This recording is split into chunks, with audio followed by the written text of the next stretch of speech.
Bueno, buenos días. Después de este breve receso que tuvimos y el cafecito muy merecido, vamos a ir con la segunda parte de lo que teníamos programado para esta mañana. En el programa que ustedes tienen en sus manos, hacemos una modificación y vamos a fusionar dos ejes temáticos. Uno, el de Relaciones Internacionales y Globalización, lo vamos a fusionar con el eje temático de Filosofía y Ciencia Política, dado que hay un par de expositores que venían en Avianca, pero bueno, no llegaron. Entonces, vamos a iniciar esta segunda parte con el doctor Álvaro Zuleta Cortés y luego continuamos con José Reinel Sánchez, posteriormente Dimitri Endrizzi, y terminaríamos esta parte de exposición con Alfredo Bocanegra.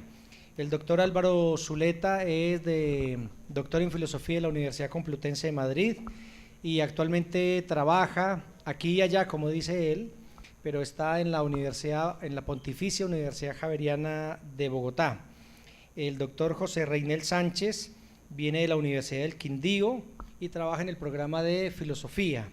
Tenemos también a Dimitri Endrizzi, que viene de la Universidad Católica de Bogotá, pero pues obviamente sus estudios originales en Italia. Y Alfredo Bocanegra, que es candidato a doctor en Ciencia Política y es docente de Educación Avanzada de la Universidad del Tolima. Entonces, inicialmente los dejo con Álvaro Zuleta, que va a hacer su exposición. Recordarle a los expositores y al público asistente que cada uno de los expositores tiene 20 minutos y sobre los 15 minutos ya uno va haciendo la ceñita para que el expositor pueda redondear la idea y sacar sus conclusiones. Por tema logístico, yo estaré coordinando la mesa como hasta mitad de exposiciones, luego me retiro, pero Álvaro Zuleta coordina el resto de las conferencias. Álvaro. Como quiera, ¿quiere ir allá? Ya.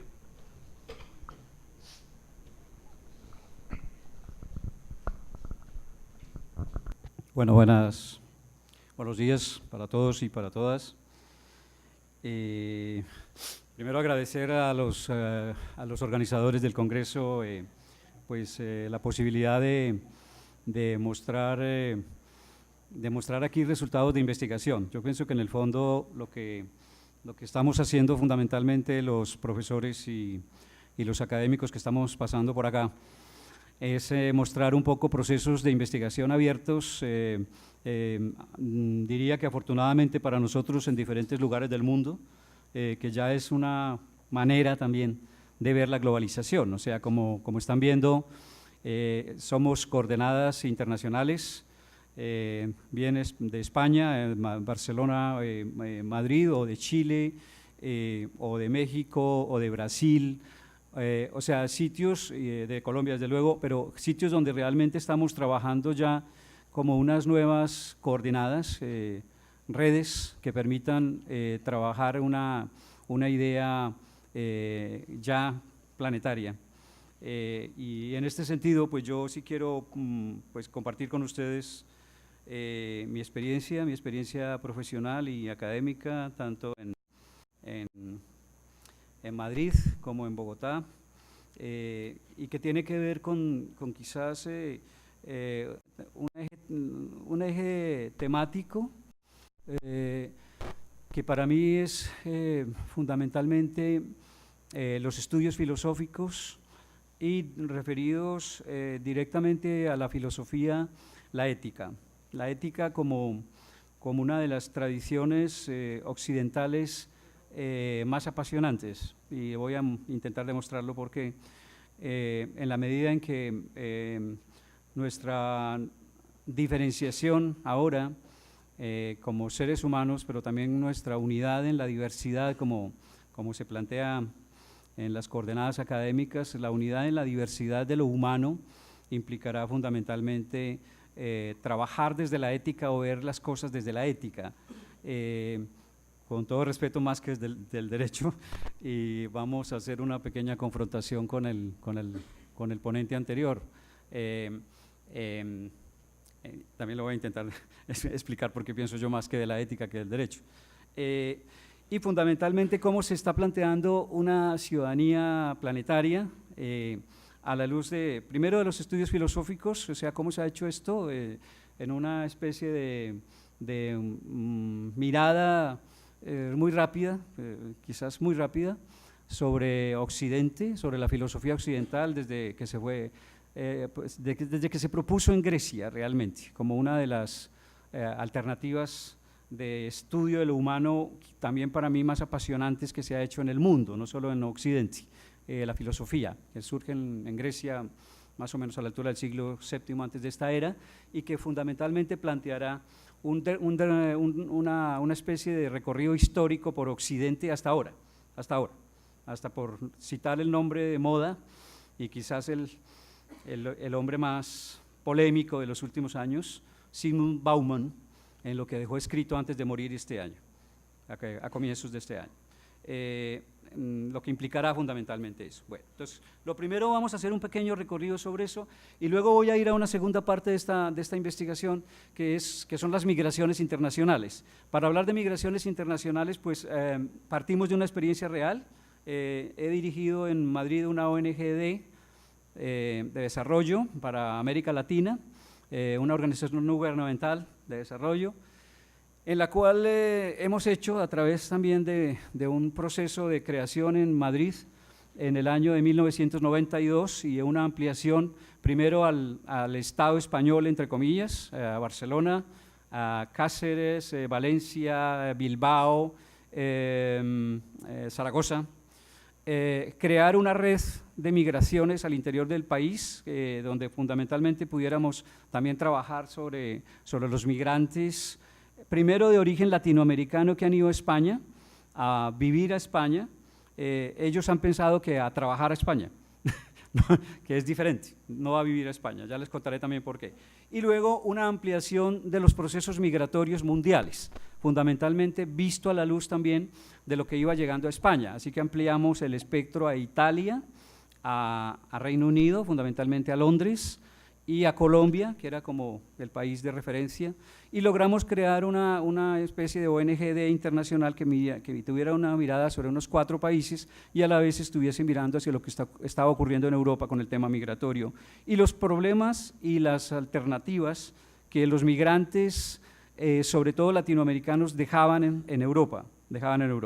Y finalmente, la última propuesta tiene que ver con un estudio de educación para la paz planteado a la luz del posconflicto colombiano y las posibilidades que teníamos de trabajar con maestros del Distrito Especial de Bogotá en la construcción de un marco teórico de educación en valores que permitiera que esto que llamamos educación para la paz fuese realmente posible en un país en guerra y cómo era también posible trabajar con los maestros que son los primeros responsables de la educación de los niños, propuestas en axiología que permitieran unos cambios importantes a la luz de lo que se está haciendo en la pedagogía colombiana en este momento, cambiando también unos espectros que tienen que ver con alternativas morales o códigos morales y transformarlos realmente en códigos éticos o axiológicos, que desde luego son mucho más universalistas.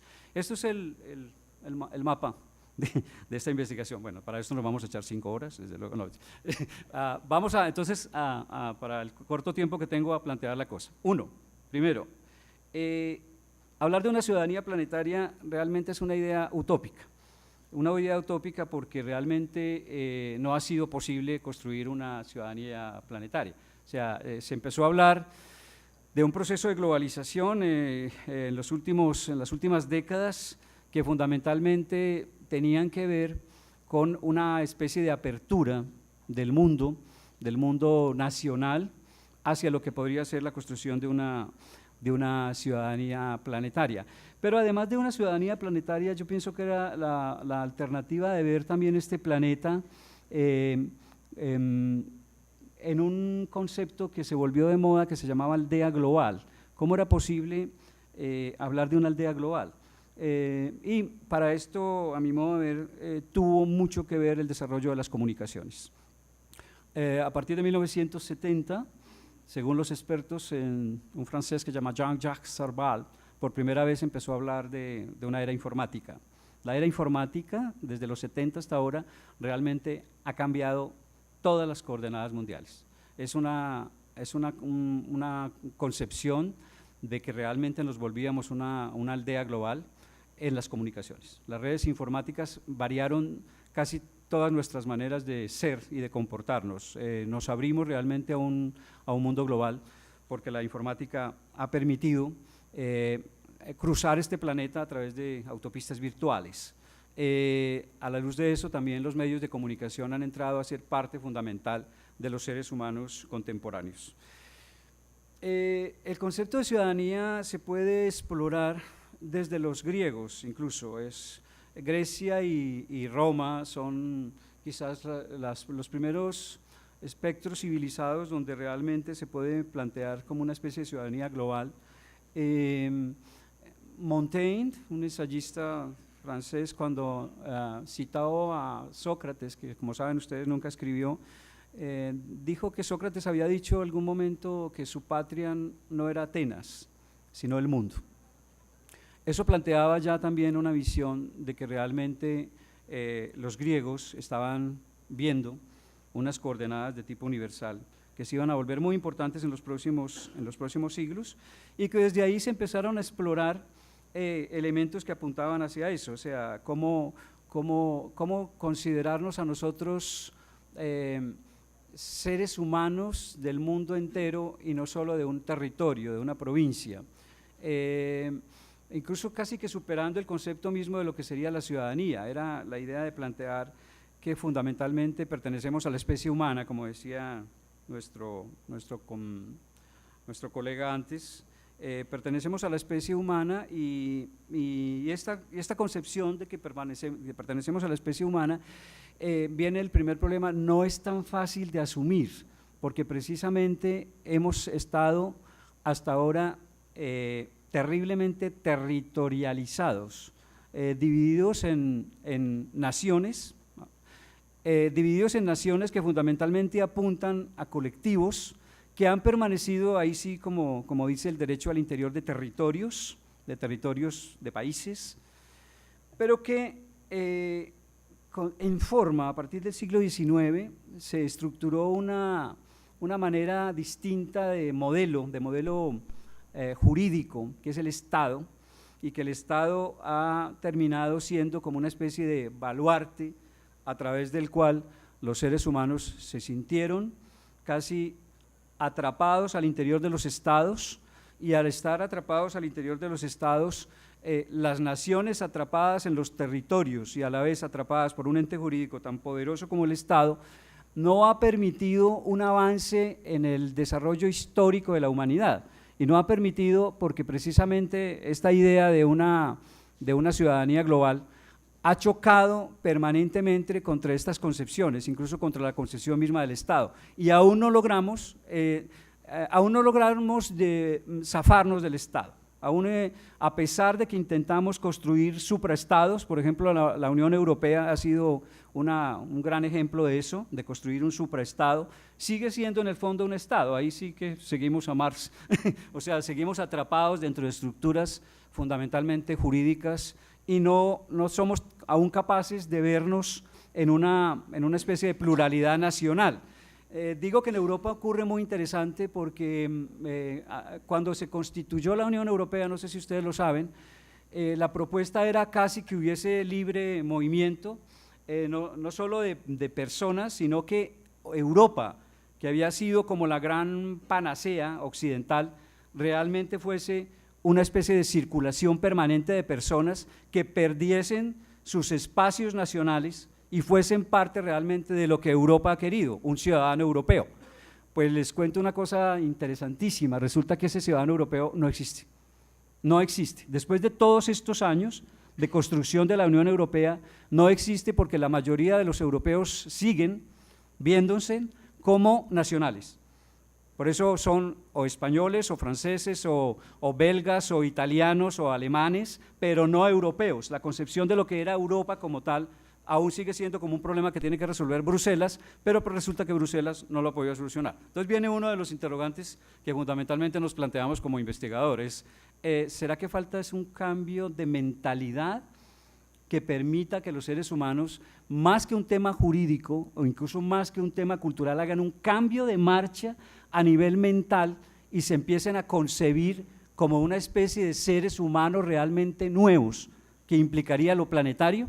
Y en ese sentido, entonces, la primera conclusión es, tendrían razón los grandes filósofos occidentales, que son los que más han planteado estos problemas de la ética, en que sería necesario construir realmente una ética universalista, y el primer problema era, claro, que construir una ética universalista incluso choca con muchos criterios de tipo territorial y nacional y local, para construir una ética realmente que plantease unas alternativas de que nos considerásemos a nosotros mismos como seres humanos. Los seres humanos vivimos en una especie de hogar, incluso pequeño, que llama la Tierra, y que la Tierra se convierta realmente en el sitio de residencia de los seres humanos. Por ende, todo lo que cruza la Tierra es simplemente, y ahí voy a un autor que me ha gustado mucho en los últimos años, que es Edgar Morin, de que estamos atrapados, dice Morin, en una noósfera. O sea, Morin, no sé si saben ustedes, es un pensador francés que ha desarrollado una teoría muy interesante, porque él habló de la biosfera y la noósfera.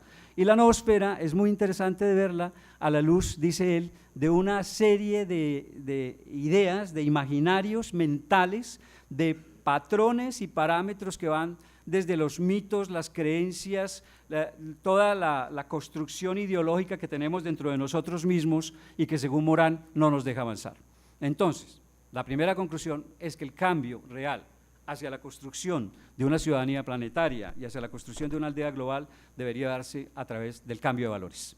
Ese cambio de valores implicará unas grandes transformaciones humanas. Cuando pienso en esto seriamente, creo que nos falta siglos. O sea, yo creo que tardaremos estos próximos 20 siglos en intentar construir una civilización realmente planetaria, en abrir la mente a espacios completamente universalistas.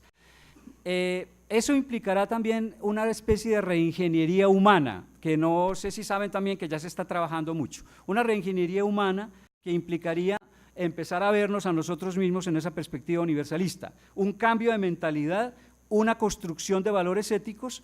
Para esa construcción de valores éticos he investigado fundamentalmente a Nietzsche, he hecho una tesis doctoral sobre Nietzsche en España, y hay una visión en Nietzsche fantástica que se llama transvaloración, Vertunale Werte en alemán, que era una transformación de valores, dice Nietzsche. Solamente haciendo esa transformación de valores podríamos construir una cosa que él soñó que se llamaba el superhombre, pero bueno, que es una historia que no voy a tocar ahora.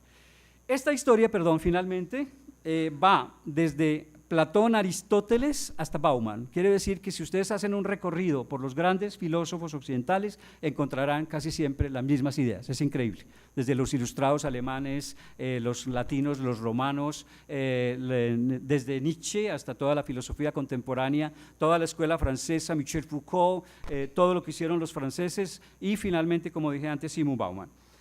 En ese contexto de un mundo globalizado, que no es solo pilas, termino también con esta parte, no es solo académico, nos hemos dedicado mucho a hacer estas cosas en el mundo entero, a reunirnos en congresos, a los académicos, digo yo, que mostrarnos los unos a los otros la maravilla de pensamiento que tenemos y no a construir sobre la realidad. Entonces mi primera frustración de la academia en Madrid fue ver que las universidades realmente no tocan el mundo, es una cosa increíble. Parece que siguen todavía a nivel medieval manejando una visión apartada de los problemas sociales. Entonces les voy a contar una anécdota que para mí fue clave. Yo digo que me encontré con Colombia en Madrid.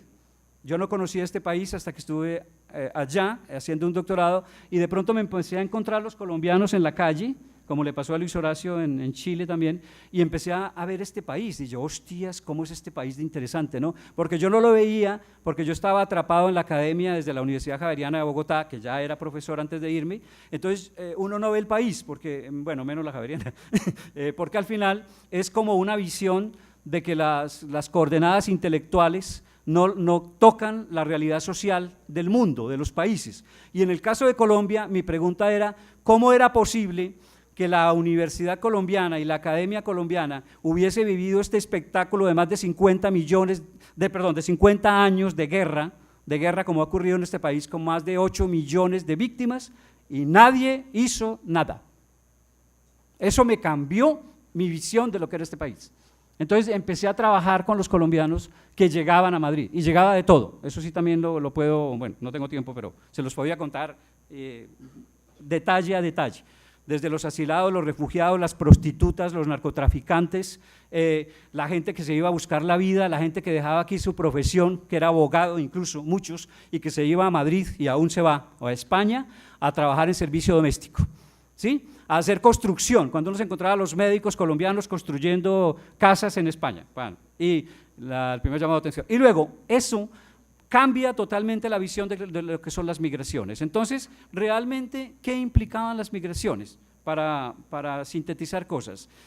La migración era un problema que se volvía muy complicado y se volvió muy complicado para los países ricos que se vieron obligados a recibir países del sur y gente pobre del sur, incluida toda África, como sabe el compañero, que implicaba unas coordenadas distintas hacia la Unión Europea. Y la Unión Europea ha hecho una cosa que la ha mantenido hasta esta semana, para que lo sepan, ¿verdad?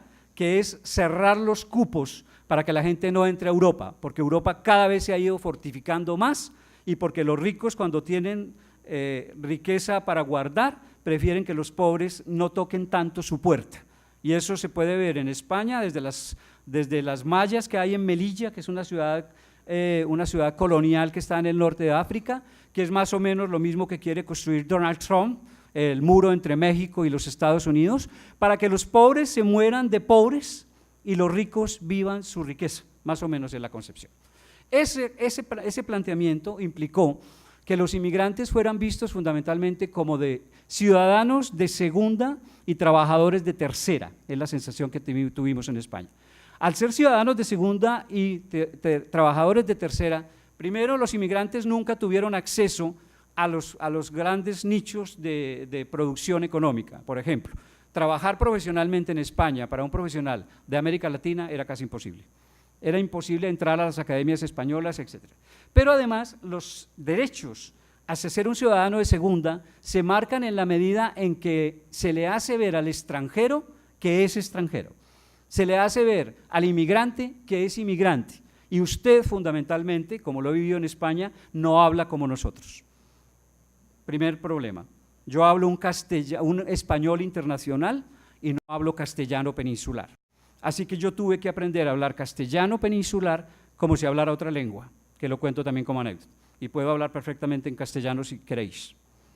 Y cambio completamente el código y empiezo a hablar con eso. Bueno, lo que implica que haya un cambio de marcha en la estructura misma de la ciudadanía. Pero bueno, la conclusión para que Horacio no me siga es si los inmigrantes eran capaces de trabajar, en este caso en un país de la Unión Europea, ¿era posible también que los inmigrantes llevasen sus valores, llevasen sus culturas nacionales, intercambiaran cultura, hicieran una cosa que Europa teóricamente ha soñado, que es generar la diversidad, educar en la diversidad, construir la interculturalidad, pasar de la tolerancia a la posibilidad de comprensión de otras culturas?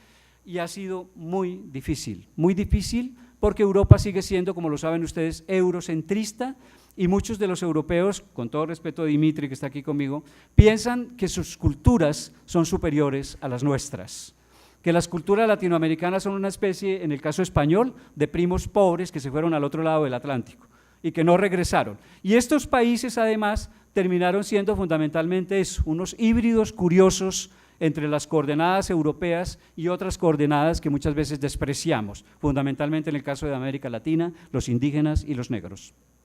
Y finalmente, hay un criterio que marcaría este recorrido que tiene que ver con cómo cambiamos estas coordenadas, cómo logramos que los inmigrantes aporten realmente a un cambio de marcha en la manera en que se está planteando el mundo contemporáneo, y trabajemos entonces por una educación para la paz.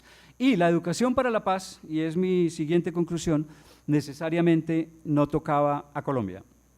La educación para la paz sería, entendida desde esta perspectiva, unas coordenadas de tipo también universal que implicarán, por ejemplo, que uno de los grandes problemas que hemos tenido como seres humanos se llama la guerra. Durante siglos nos hemos matado a nosotros mismos.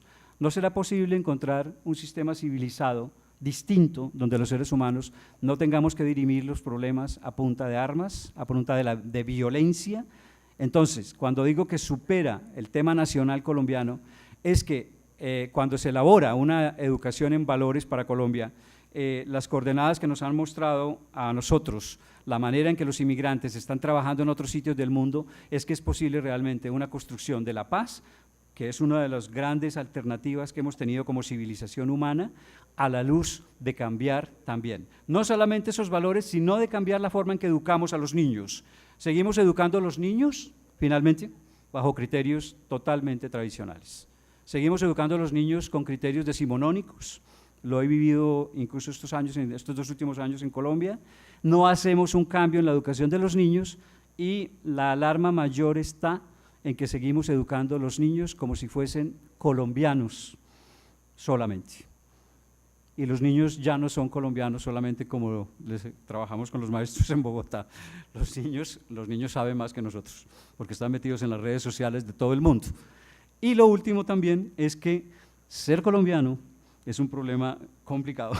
Es un problema complicado porque seguimos confundiendo mucho lo que se llamó nacionalismo con la nación. Una cosa es el nacionalismo como una especie de ideología, muy complicada además. Los ideologismos han marcado también una visión negativa, incluso de Occidente, en los últimos 2 siglos. El nacionalismo es un mal endémico a las sociedades, en este caso occidentales. Hablaríamos mejor de nación, pero la nación ahora no se constituye tan solo con una especie de valores folclóricos que fundamentalmente miran hacia atrás y no hacia adelante. No somos más colombianos porque bailemos más cumbia, que además ya no se baila sino para turistas en Cartagena, ni somos más colombianos porque pretendamos en el fondo respetar, entre comillas, una serie de elementos que fundamentalmente son, y con esto termino, son de tipo ideológicos. Y como son de tipo ideológicos, podríamos entonces terminar esta ponencia diciendo que estamos atrapados en nuestros propios valores nacionales y que cuando nosotros nos liberamos de estos valores nacionales, y en mi caso concreto, porque me marché de este país hace 26 años y volví para volverme, ya finalmente yo no soy de aquí ni soy de allá, como dijo Cabral. No soy español, aunque tengo nacionalidad española hace muchos años. No soy colombiano en el sentido estricto de la palabra, porque tengo nacionalidad colombiana, pero mis criterios nacionales pasan por unas coordenadas en que supero la nacionalidad colombiana, supero la española y finalmente tengo que decir que soy simplemente un ciudadano, un ser humano, más que ciudadano, un ser humano que vive en Madrid. Y Madrid es una ciudad cosmopolita que simplemente recibe también gente de todo el mundo y que la gente que vive en Madrid, que somos de otro país, hemos terminado pensando que simplemente somos eso, porque las ciudades del mundo son las mismas ahora, son las especies de coordenadas internacionales donde la gente simplemente vive en un sitio. Así que yo vivo en Bogotá hace 2 años como vivo en Madrid, exactamente. Bien, muchas gracias.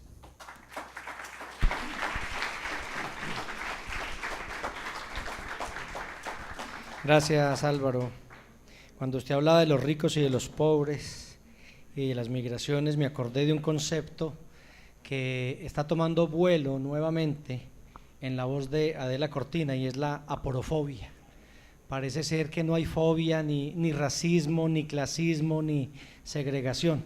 Ahí es fobia a los pobres, la aporofobia, y esas son las barreras que estamos sembrando.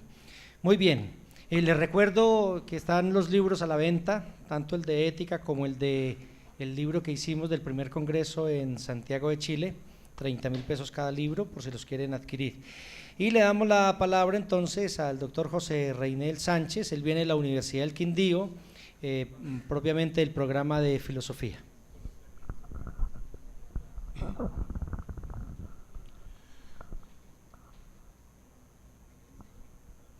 Buenos días. Primero que todo, muchas gracias y felicitaciones a los organizadores del evento. Siempre es difícil. tanto institucionalmente como por los esfuerzos de cada uno de los coordinadores. Especialmente quiero agradecer y felicitar a mi colega y amigo Jaime Ángel por la invitación.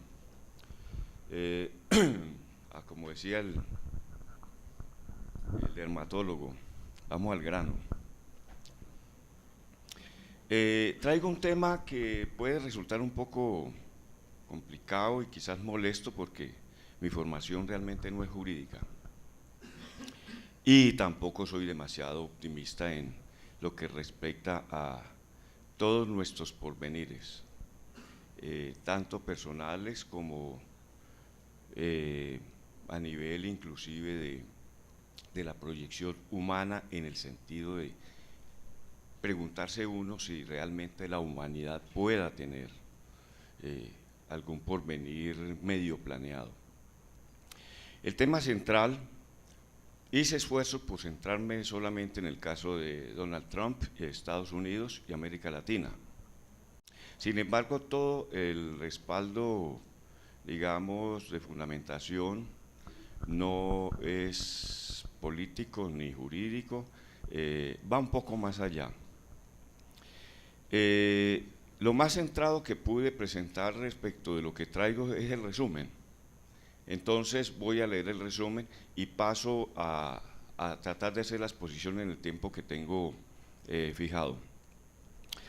La política internacional ha cambiado desde enero de 2017, fecha icónica en la que pareciera que la historia humana iniciara un X ciclo de eterno retorno a la barbarie y volviéramos a los albores del siglo XIX, tiempo en el que Estados Unidos se instauró como gendarme protector para América Latina y la tomó como su patio trasero.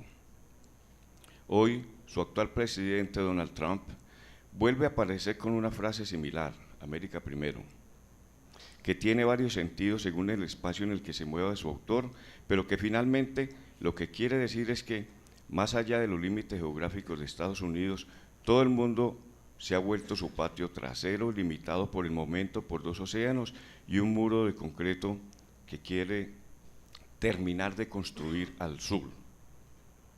Él simplemente hizo público lo que ya estaba sucediendo. En nuestro mundo post-siglo XX, el rechazo a inmigrantes latinos y musulmanes, de construcción de muros de contención de inmigrantes, el acrecentado repudio a negros, latinos y musulmanes, a la revisión unilateral de los tratados de libre comercio y otros, significa un retroceso a grados de barbarie no imaginados para quienes creían en el advenimiento pacífico de las utopías. Muchas preguntas se pueden hacer a partir de esa lectura. Una de ellas, ¿vale la pena meternos en el optimismo rawlsiano de la utopía realista y pensar que como vamos bien? Ahora sí, dejo el resumen. La política es el ajedrez del diablo, decía la esposa de un político colombiano ya hace algunos años. Puede uno suponer que con esta expresión manifestaba una queja y de paso repudio una práctica de la que siempre esperamos que él o los caudillos superen, guiándose por una idea de bien, pero lamentablemente lo que termina mostrando el devenir político son facetas poco recomendables de la vida humana. La mejor ilustración de esto la encontramos en Nicolás Maquiavelo, un pensador cuyo apellido hoy connota maldad e insociabilidad. Según el autor, el poder político es un objetivo para la gloria del individuo egocéntrico y posesivo, y la estabilidad de la sociedad solo es posible por alianzas entre individuos de la misma raigambre. En ese sentido, la política, más que el ejercicio de la dirección de la bondad comunitaria o la administración eficiente del bien público, termina siendo un arreglo entre compinches, o en su defecto, una pelea entre egoístas envidiosos. Esto tiene valor tanto para la polis griega, los principados del siglo XV y para lo que hoy denominamos Estado Social de Derecho. En consecuencia, hoy como antes, las sociedades siguen atentas a los procesos de elección de sus gobernantes y la enfermedad de los sistemas políticos sigue siendo prácticamente la misma: el síndrome del deseo de dominio de un individuo o de su grupo sobre el resto de la sociedad y la imposición de modos de vivir. El auge de tendencias tiránicas en América Latina, muy especialmente en los últimos 20 años, es quizás un fenómeno natural, solo desvanecido en momentos de crisis institucionales. En los últimos 20 años, más lejos inclusive, hemos visto el surgimiento de gobernantes de alta aceptación popular y de distintos puntos cardinales. Estoy tratando de coordinar el asunto del populismo y de la apetencia que tiene la humanidad seguramente por adorar a un caudillo. Los encontramos en Bolivia, Nicaragua, Ecuador, Venezuela y Colombia. Unos y otros prometen liberarnos de algo, del mal de la derecha, el capitalismo, o del mal de la izquierda, el comunismo. Para esa ardua labor el caudillo necesita siempre más del tiempo reglamentado, autonomía plenipotenciaria y reformas constitucionales que realizan siempre en ejercicio de su gobierno y a su propio beneficio. El fenómeno no resulta extraño para América Latina si se logra entender que uno de los principios que movieron a estos países a liberarse del yugo español era incoherente y poco clarificador con relación a los vientos de libertad promovidos por la Ilustración. «Viva el rey, muera el mal gobierno», gritaban los comuneros de la Nueva Granada y los criollos de Santa Fe de Bogotá. Tal eslogan lo dice todo.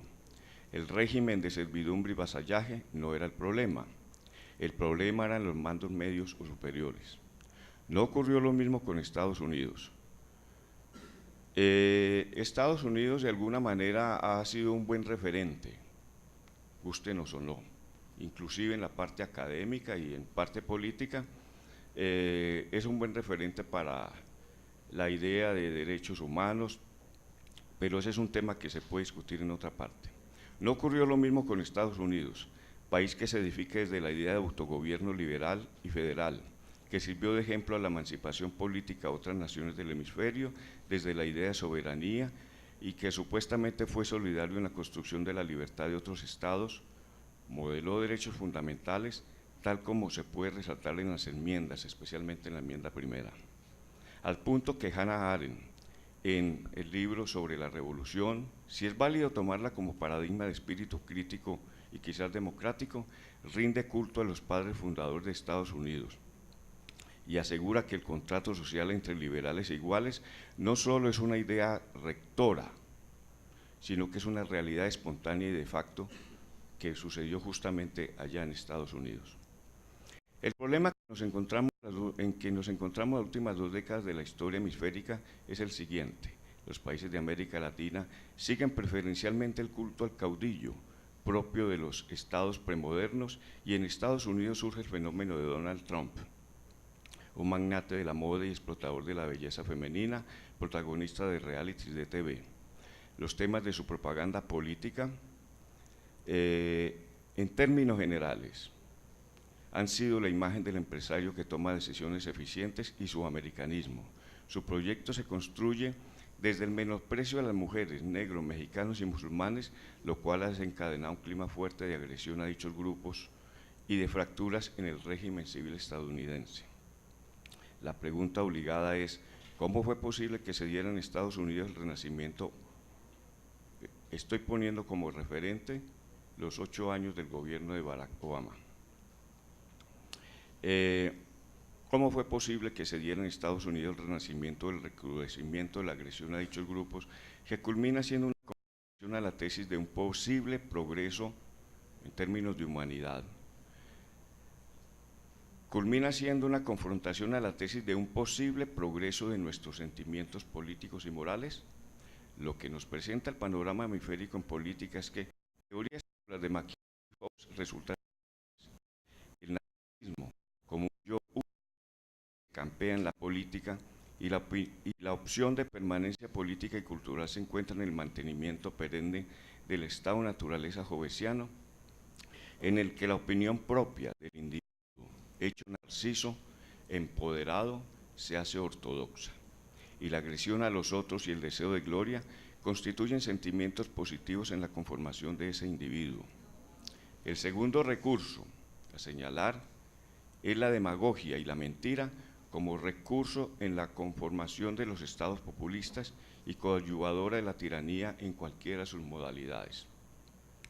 Recordemos la experiencia que tuvimos en las últimas 2 elecciones de nuestro país, sobre todo en la última, el asunto de cómo la mentira hizo unos efectos muy grandes en la forma como la gente terminó votando a favor o en contra, y cómo en Estados Unidos también la mentira y la agresión se hizo patente justamente de Donald Trump hacia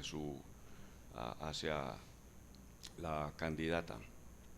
Frente a eso, la posible utopía realista planteada por John Rawls tiene mucho de imaginación romántica y no corresponde a una lectura, así sea alentadora, y más bien en política hay que reconsiderar la tesis del mal utopismo de Michael Walzer.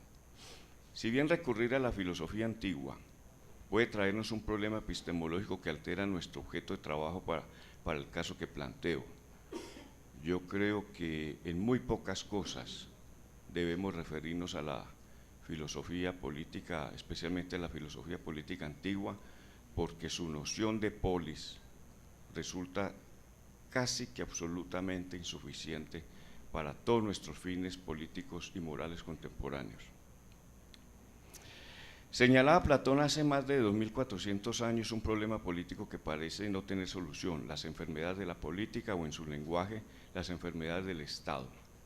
¿Me avisa con tiempo?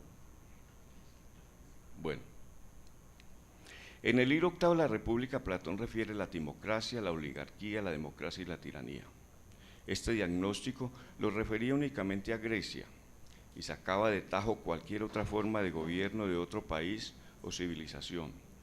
La forma de gobierno saludable, dice el autor, es la aristocracia, lo cual hace que el resto de las formas de gobierno, el 80%, sean formas de gobierno enfermiza.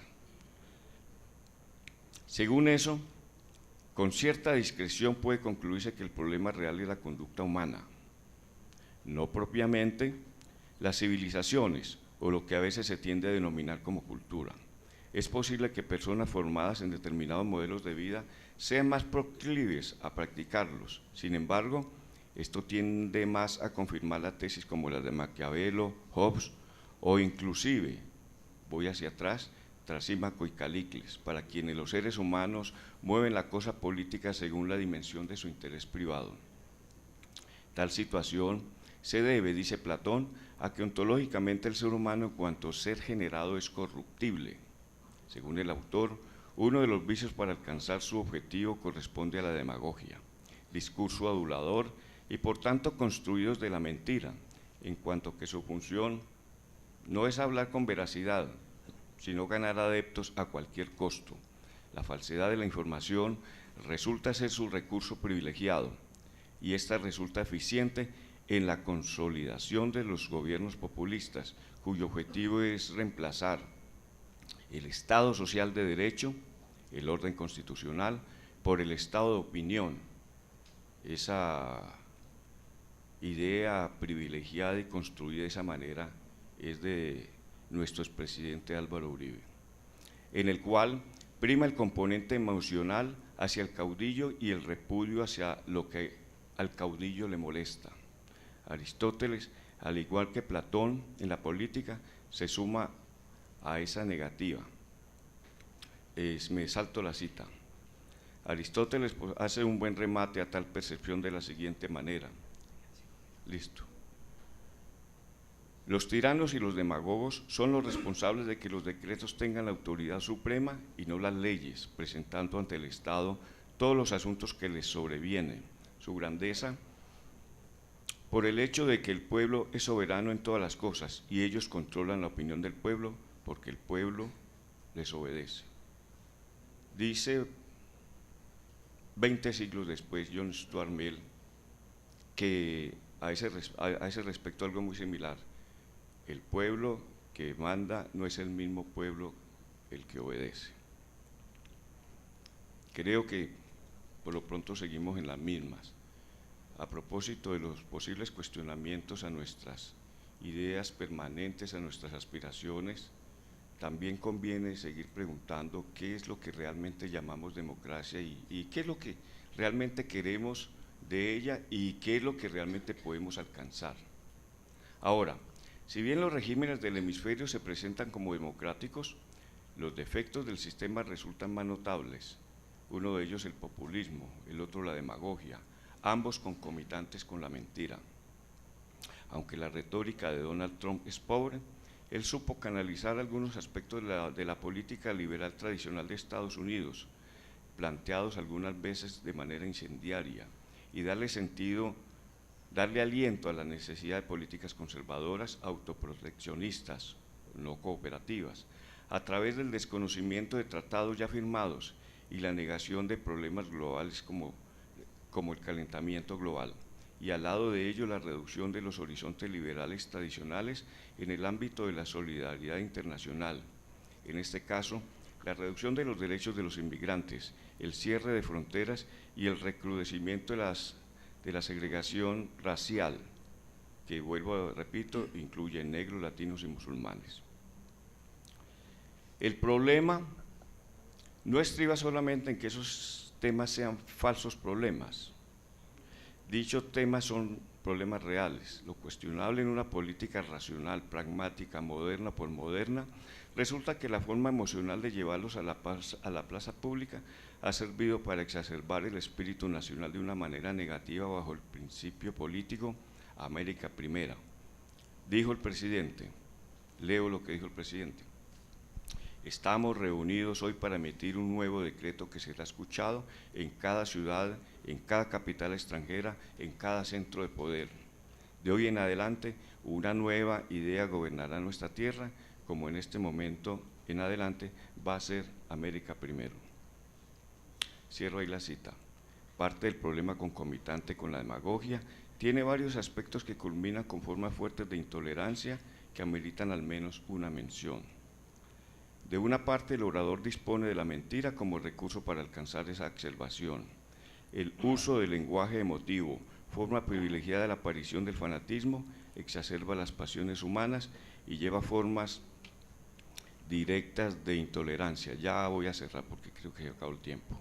Ambos traen fracturas al régimen democrático y lo hacen susceptible de insurrecciones, dice Aristóteles. Los antiguos no fueron muy amables con la democracia, la rechazaron plenamente. Eso, me recuerda aquí mi colega que su proyección fue la aristocracia. Las democracias se alteran sobre todo por la insolencia de los demagogos, pues unas veces en el aspecto privado, denunciando falsamente a los que tienen riquezas, los incitan a aliarse, pues un miedo común une incluso a los mayores enemigos, y otras veces en el aspecto público, arrastrando a la masa. Para efectos del propósito del presente trabajo, puedo concluir parcialmente que la unión entre demagogia, populismo y tiranía es sentimental y que el puente que une la demagogia con la tiranía es la mentira en calidad de cemento de la sociedad tiranizada. Muchísimas gracias. Bueno, muchísimas gracias y le cedo la mesa al doctor Álvaro Zuleta, quien va a coordinar las últimas dos conferencias. Yo estaré aquí en el escenario un rato más. Bueno, muchas gracias, Luis Horacio. Entonces vamos a continuar esta mesa. Espero que el público resista y que no estén cansados para escuchar las dos últimas intervenciones y luego hacemos una ronda de preguntas, que también espero que tengan bastantes inquietudes de lo que estamos hablando para que cerremos esta mañana.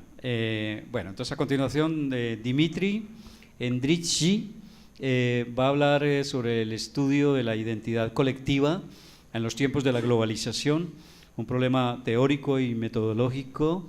Dimitri viene de la Università degli Studi di Trento y de la Universidad Católica de Colombia en Bogotá. Dimitri.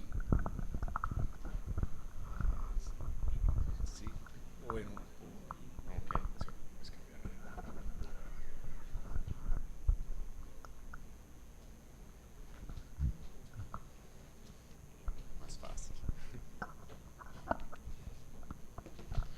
Bueno, buenos días a todos.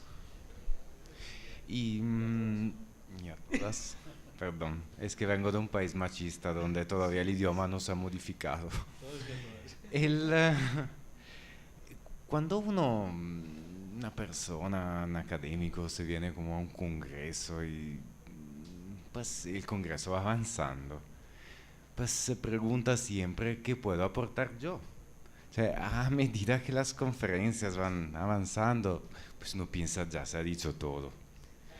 Y bueno, cada congreso que se respete va a tener unas ponencias aburridas y yo me voy a encargar de eso. El, Vamos a hablar entonces del...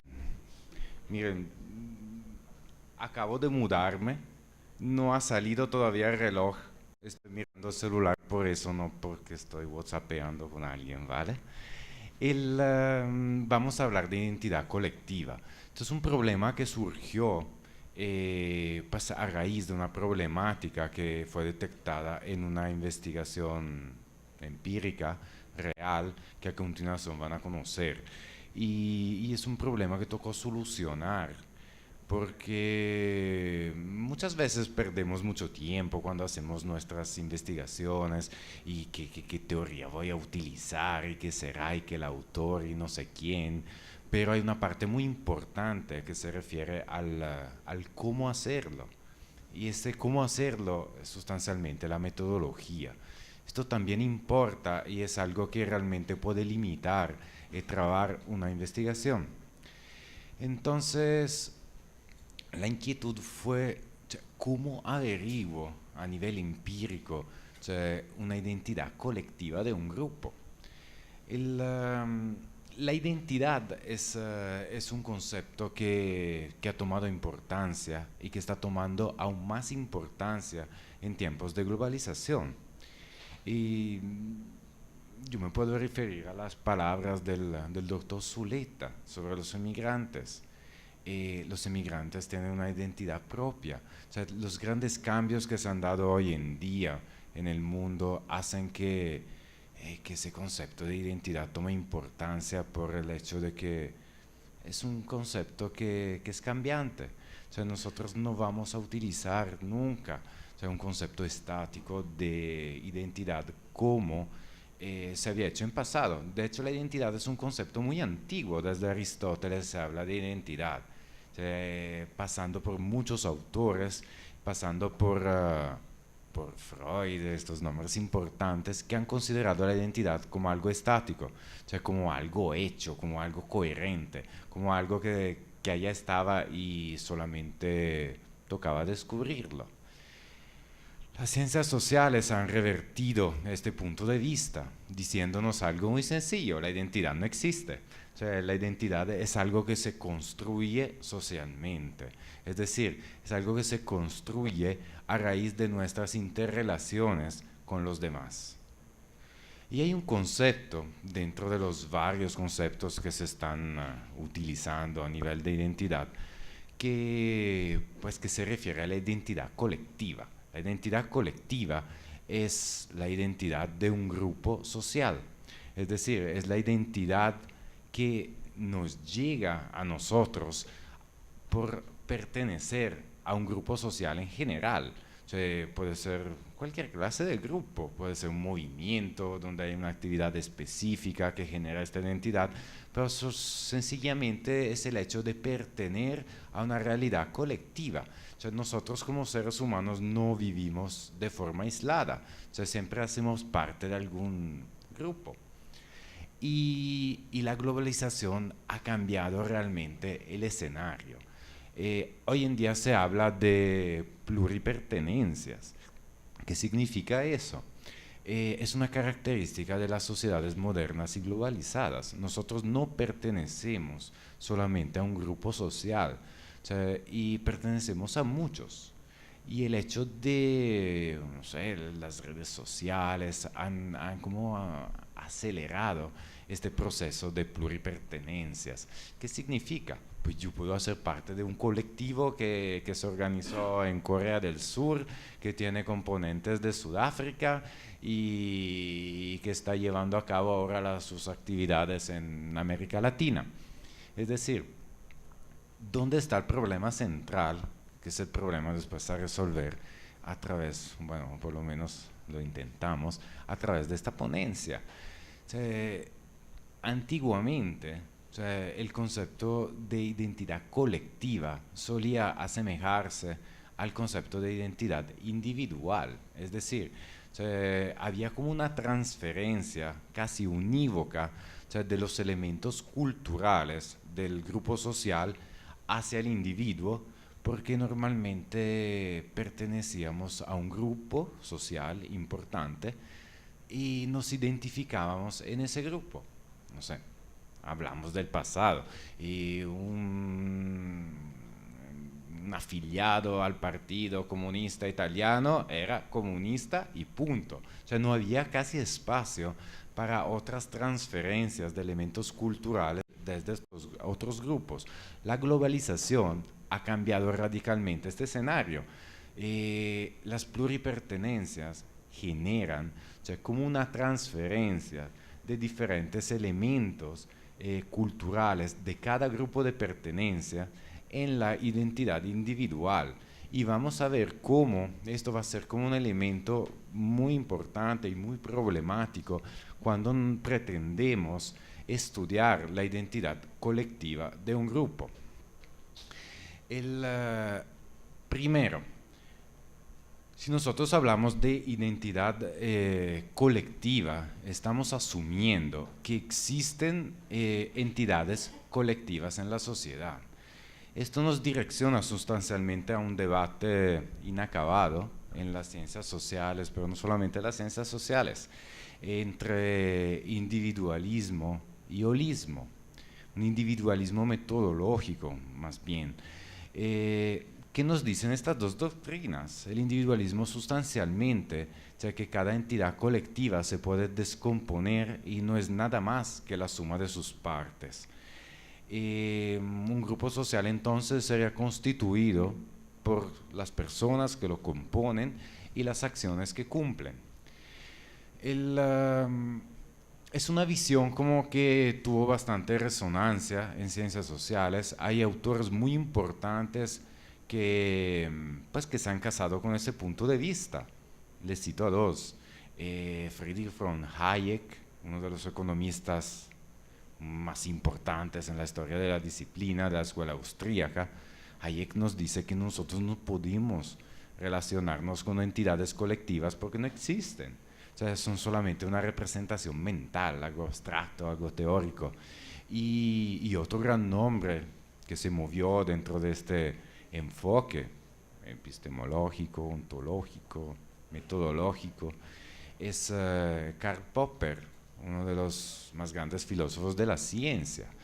Y ambos nos dicen eso, o sea, ¿para qué trabajar con entidades colectivas? Porque no existen, son solamente la suma de los individuos que las componen y las acciones que cumplen. Entonces, o sea, un enfoque desde el individualismo metodológico, o sea, nos generaría un problema grande si estamos hablando de identidad colectiva. ¿Por qué? Pues si una entidad no existe en sí, ¿cómo puede tener una identidad? O sea, es decir, ¿cómo un grupo social puede tener una identidad propia si lo podemos descomponer nada más en la suma de sus individuos? Un enfoque que nos ayuda en ese sentido es el holismo. El holismo nos dice que el todo es más que la suma de sus partes. Es decir, un grupo social presenta propiedades que se definen como emergentes, que nacen de la interacción entre sus miembros y que antes no existían. Es decir, si nosotros nos descomponemos el grupo social, de acuerdo con una visión holística, vamos a perder estas propiedades emergentes que son algo que va más allá de las propiedades de los individuos que lo están componiendo. Entonces, tenemos que asumir que una entidad colectiva sí existe en sí y que es algo más que la suma de sus partes. De otra manera, no tendrá sentido hablar de una identidad colectiva. El problema es cómo lo averiguamos. Es decir, esto representa un problema engorroso cuando estamos hablando de investigación empírica, es decir, investigación de hechos de la realidad, del mundo que está fuera de estas ventanas. El problema surge realmente porque nosotros no podemos ir, por ejemplo, a entrevistar a un grupo social. Nosotros estamos hablando con personas y la única manera que realmente nos permitiría investigar esta identidad colectiva, este concepto tan abstracto de la identidad colectiva, es a través de los individuos mismos que componen el grupo. Hay un problema. La identidad colectiva está en constante interrelación con la identidad individual de los individuos. De hecho, se puede definir la identidad colectiva como hecha de muchas identidades individuales que van después a componer, a estructurar la que se puede considerar como la identidad colectiva del grupo en cuestión. ¿Cuál es el problema? Lo que estábamos hablando anteriormente. Nosotros ya no pertenecemos a un grupo principal de referencia. Esto sí puede existir todavía, pero la tendencia, y esta es una tendencia que la globalización ha fortalecido, es un camino que no tiene marcha atrás, en esa dirección nos vamos. Entonces, el hecho de pertenecer a múltiples grupos, ¿qué hace? Que también la identidad individual va a estar conformada por una transferencia de elementos culturales que se vienen de diferentes grupos. Entonces, cuando nosotros nos acercamos a la averiguación, al estudio de esta identidad individual, que es el paso necesario para acceder al conocimiento de una identidad colectiva, nosotros nos encontramos con una identidad, digamos, híbrida, conformada de estas múltiples transferencias que se vienen de múltiples grupos sociales.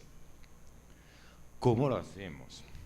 Ya para ir como a lo práctico, a lo que le interesa a los estudiantes cuando se presentan donde un profesor le dice, oye, sí, yo quiero investigar eso, pero explíqueme cómo hacerlo, porque yo no tengo ni idea. Nosotros tenemos que detectar los diferentes elementos en lo individual que se refieren al grupo en cuestión, al grupo que queremos estar estudiando.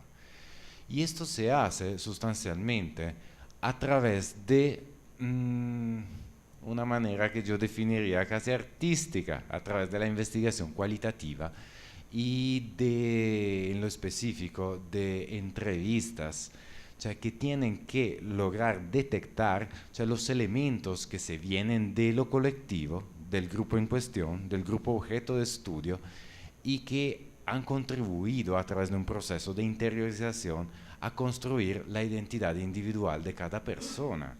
Nosotros a través de las preguntas específicas, sin ninguna receta, tenemos que tener la capacidad de detectar estos elementos que desde lo colectivo se vienen hacia lo individual.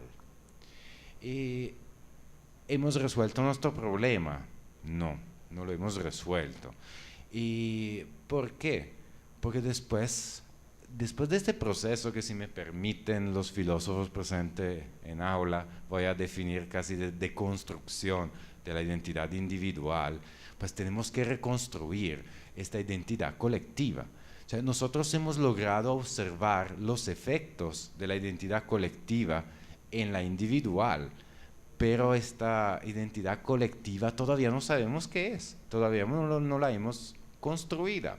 Entonces, a través de un proceso, digamos, de construcción de categorías emergentes, nosotros podemos reconstruirla. ¿Qué significa eso? En los últimos como 4 minutos que me quedan, 2 minutos. Bueno, ¿cómo lo hacemos?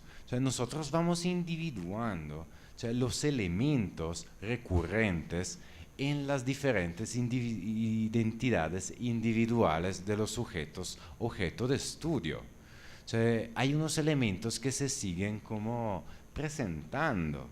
No sé, a nivel de ejemplo, no sé, el conocimiento de la historia del movimiento, los valores compartidos, y nosotros vamos mirando todos estos elementos recurrentes. Estos elementos recurrentes permiten construir unas categorías emergentes, que no son sencillamente los datos que nosotros estamos recolectando. O sea, es algo abstracto que está emergiendo, o sea, de la recolección, de todo el trabajo de recolección de los datos empíricos. A medida, o sea, que vamos teniendo diferentes elementos recurrentes, o sea, nosotros tenemos como un panorama ya más general de los elementos en común en las diferentes identidades individuales que se vienen de lo colectivo. Y ya para cerrar, si no me van a quitar el micrófono como prometido, una última cosita. Hay una limitación enorme, la temporalidad. O sea, nosotros no podemos que detectar identidades colectivas en el momento en el cual estamos produciendo nuestros datos, en el momento en el cual estamos haciendo nuestras entrevistas. ¿Por qué?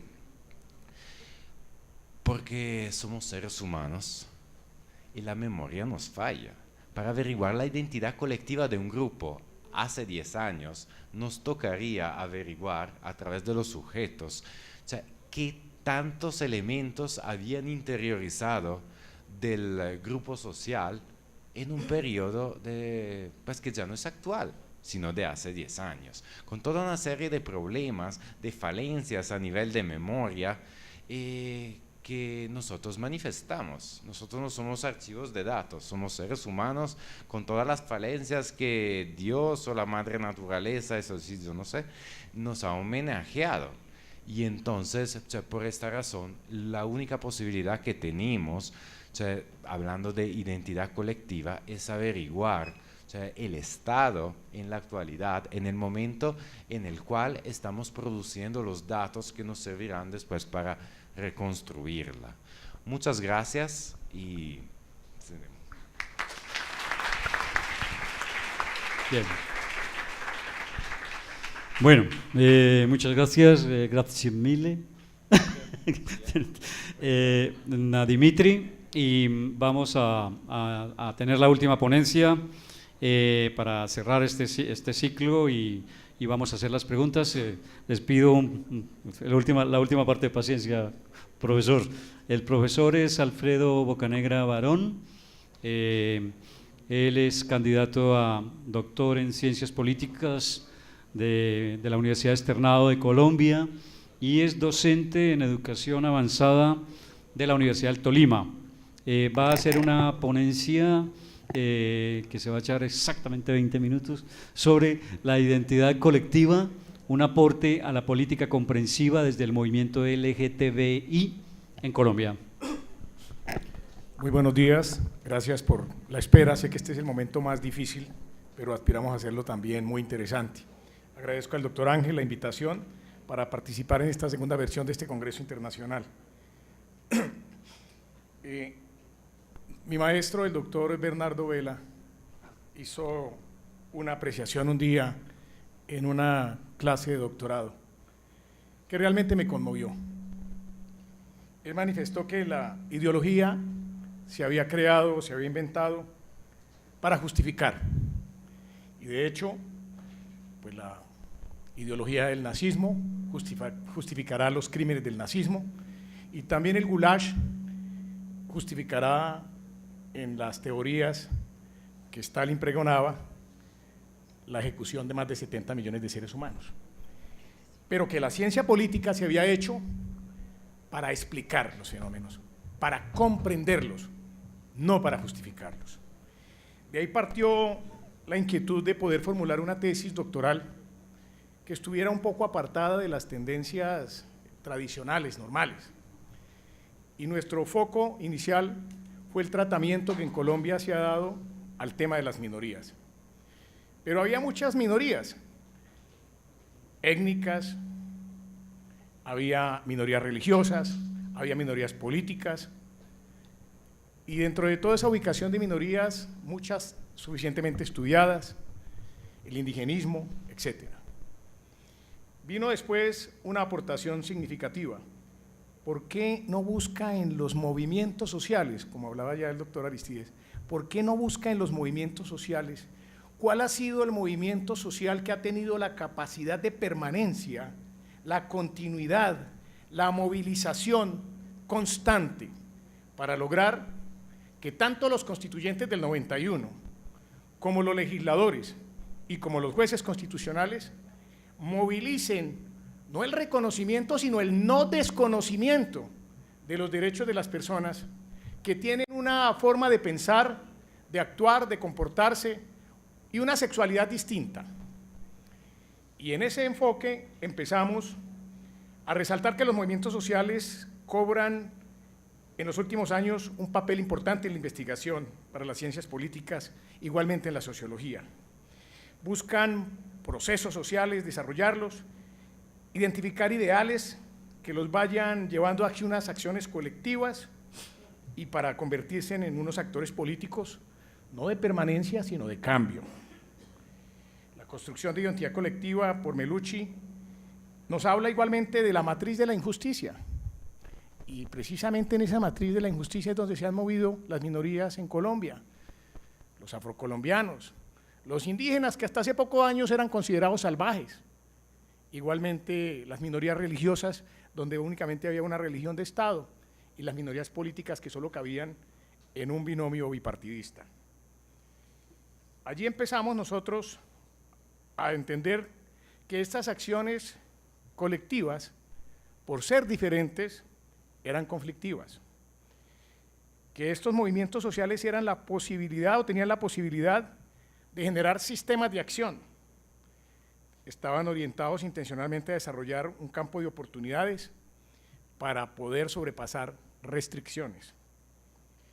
Son producto de la acción colectiva, de interacciones que se producen no solo entre sujetos, sino también entre grupos, otros grupos también marginados, otros grupos también discriminados, otros grupos también rechazados.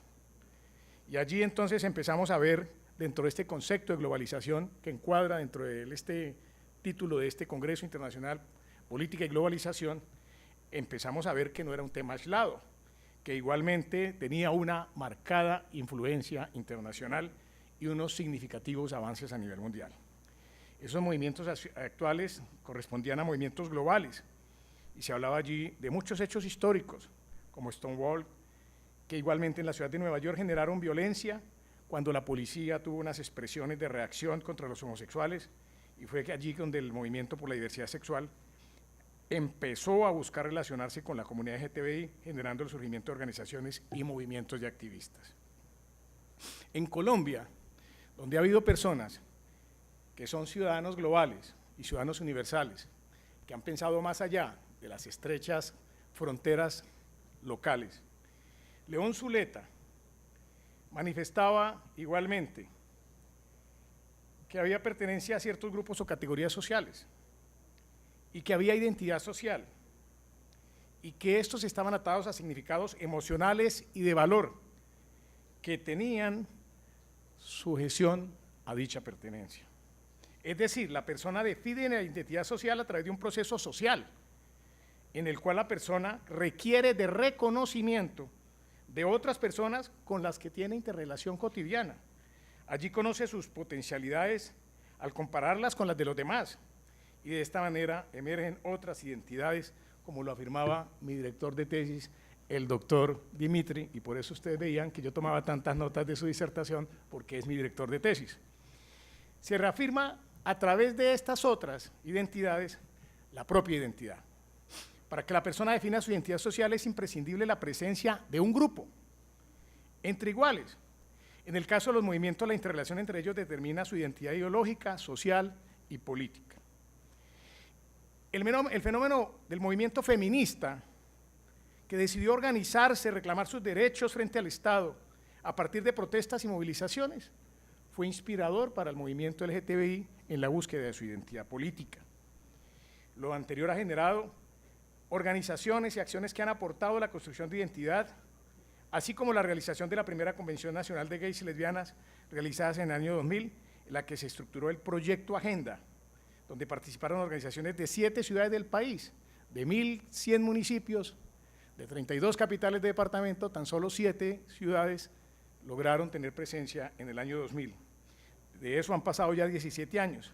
Y allí se plantearon políticas públicas con enfoque de derechos, sí, de derechos, de derecho de género, de diversidad sexual, de salud, de lucha contra la homofobia, contra la discriminación y la violencia basada en los prejuicios. Podríamos afirmar, como dice Carmona, Sergio Carmona, que el siglo XX, especialmente en su segunda mitad, ha sido el tiempo de la aparición en escena de las identidades colectivas con expresión política.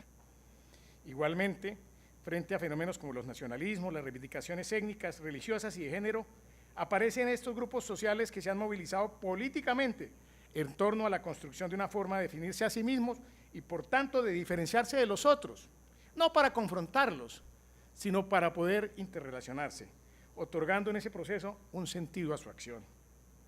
Chantal Mouffe, apoyada en la distinción de amigo-enemigo realizada por Carl Smith, comprende las identidades políticas como identidades colectivas, donde intervienen dimensiones afectivas, pasiones, porque la vida es pasión, y se construyen siempre en torno a un nosotros en oposición a ellos. Igualmente, afirma que las identidades políticas, dice Chantal, consisten en un cierto tipo de relación nosotros-ellos, la relación amigo-enemigo que puede surgir a partir de formas muy diversas de relaciones sociales, es decir, la creación de una identidad implica el establecimiento de una diferencia con el otro.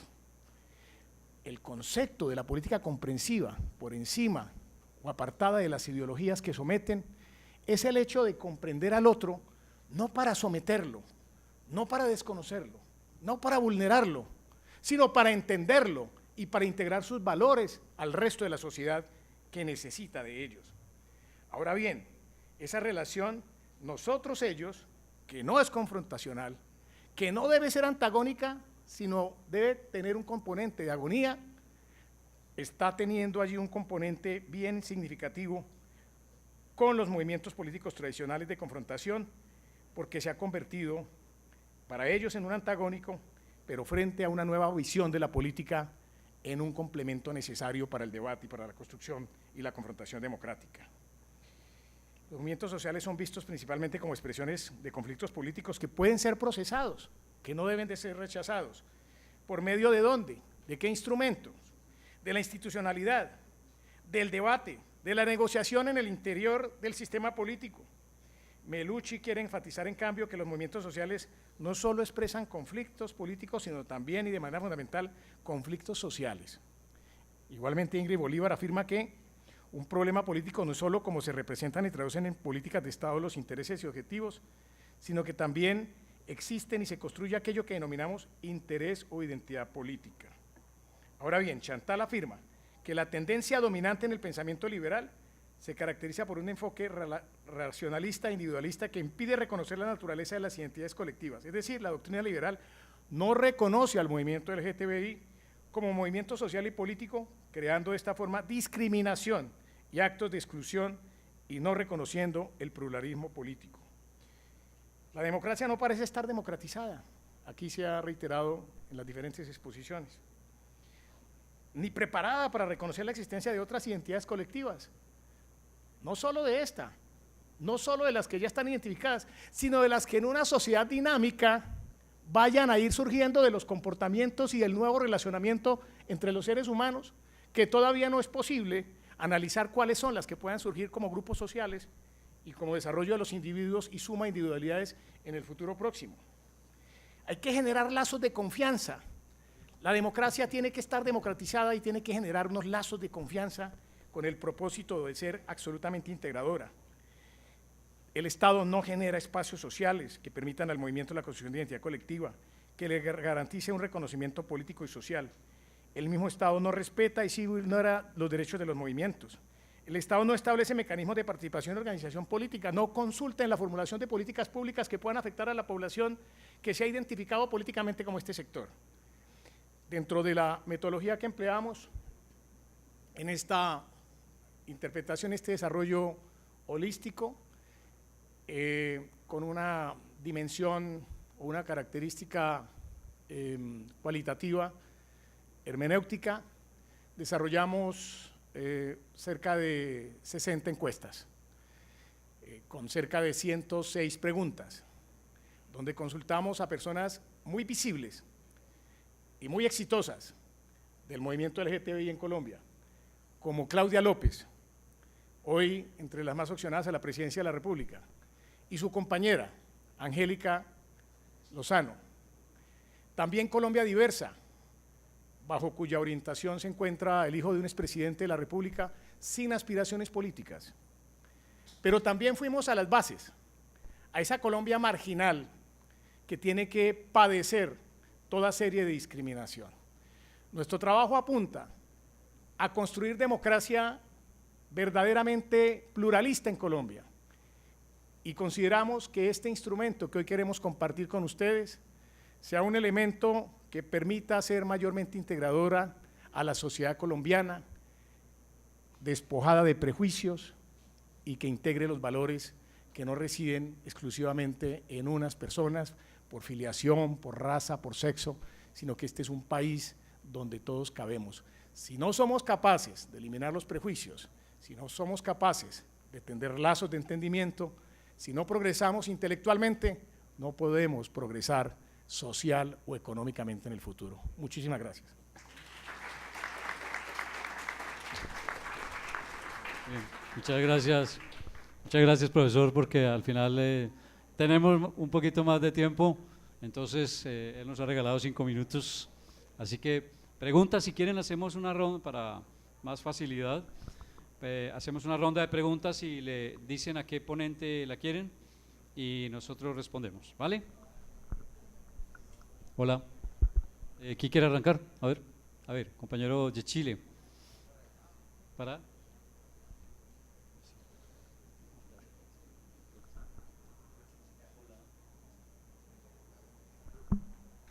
Hola. Hola.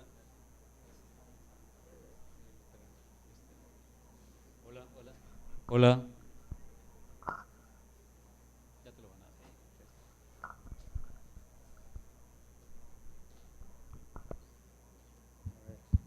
Ahora sí. Bueno, mi pregunta es para don Álvaro Zuleta, principalmente por el contexto nacional en el que yo me estoy desarrollando, que es Chile, con respecto al tema migratorio, un tema muy complejo hoy y que tiene un desenlace, digamos, muy repentino por ahí.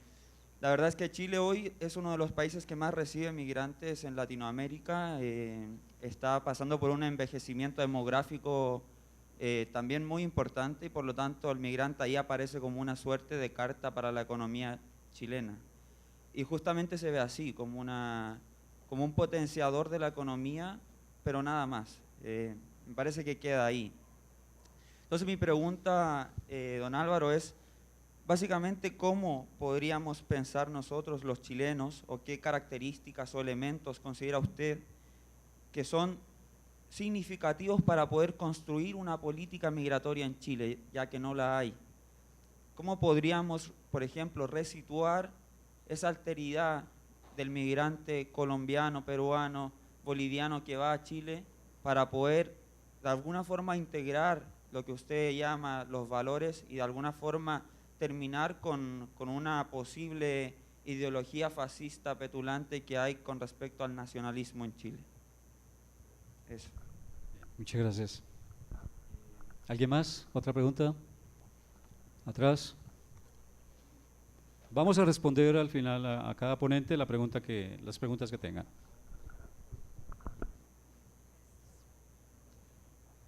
Es una inquietud bastante difícil, yo creo complicada de resolver, dirigida al doctor Álvaro Zuleta. Nos acababa de comentar el doctor Aristides Obando sobre el ciudadano universal. Yo quedé bastante inquieta con ese asunto, ese tema me inquietó bastante. Y usted decía, no, el ciudadano universal es una utopía. Y nosotros estamos inquietos por trabajar una propuesta para tratar de cambiar esa mentalidad y crecer globalmente, en ese sentido del concepto ciudadano, universal, global, como se le quiera llamar. Doctor Zuleta, si usted lo considera una utopía, ¿creemos nosotros entonces, doctor Aristides, que estaríamos perdidos en un limbo, tratando de cambiar esa mentalidad del ciudadano globalizado, del ciudadano universal, del ciudadano planetario? Por favor, nos aclara ese tema, porque si no estaríamos perdidos. Muchas gracias. Muchas gracias, le generó angustia existencial. Vamos a resolverlo. Exacto. Muchas gracias. Bueno, yo preguntaría a Dimitri y al doctor Alfredo Bocanegra, pues más una pregunta de tipo epistemológico, ¿no? Digamos, para Dimitri, si digamos la investigación cualitativa puede resolver un problema que es como muy gaseoso de eso de identificar una serie de cuestiones, entre esas, por ejemplo, los valores, la concepción del mundo, a través de unas, ¿cómo lo llamas tú? Unas constantes, ¿cuál fue la palabra que tú? Unos elementos recurrentes, es decir, si esos elementos recurrentes realmente la investigación social los puede resolver, porque digamos, me da la impresión, y los filósofos me lo aclaran, que en la filosofía somos más bien escépticos con ese tema. Creo que más bien desde el escenario filosófico se puede resolver, porque hay muchos elementos que no son concretos, más bien todos los elementos son como muy dispersos. Si nos podrías dar más luces sobre esa cuestión epistemológica. Y para el doctor Bocanegra yo quisiera preguntarles si simplemente esa identidad de los grupos de la población LGTBI va más allá de simplemente el reconocimiento de, aunque tú ya lo has hecho una claridad, que es bueno que la vuelvas a hacer, el reconocimiento de unos derechos, si podría llegar a esa población, ir a un reconocimiento de la visión también científica, como se ha dado, por ejemplo, en reconocer que el feminismo, por ejemplo, es una corriente epistemológica, ¿sí? Es decir, si podríamos en el futuro hablar de una nueva corriente epistemológica que ve el comportamiento social de otra manera.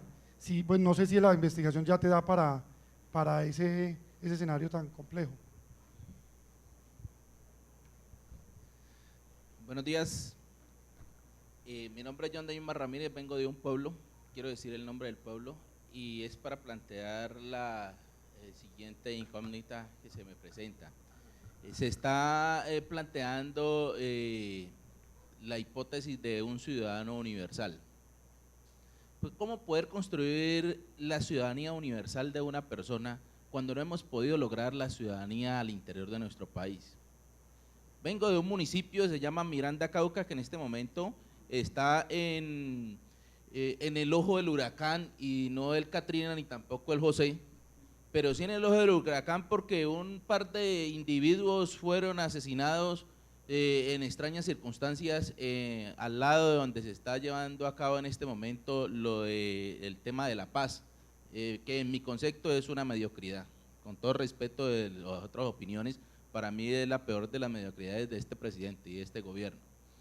Pero los ciudadanos de los pueblos, soy magíster en criminalística y ciencias forenses, y estoy haciendo la maestría en Derecho Administrativo, ya estoy próximo a graduarme, pero soy de un pueblo y no tengo oportunidades de ningún que tiene un ciudadano de la ciudad de la capital, ni tampoco de la ciudad de Cali. Entonces, ¿cómo podemos construir un ciudadano del mundo cuando no hemos podido construir un ciudadano al interior de nuestro pueblo, al interior de nuestro país?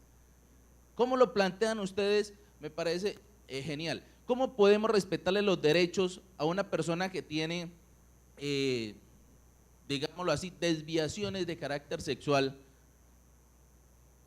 Considero de que más allá de sus situaciones sexuales, como lo planteaba el doctor,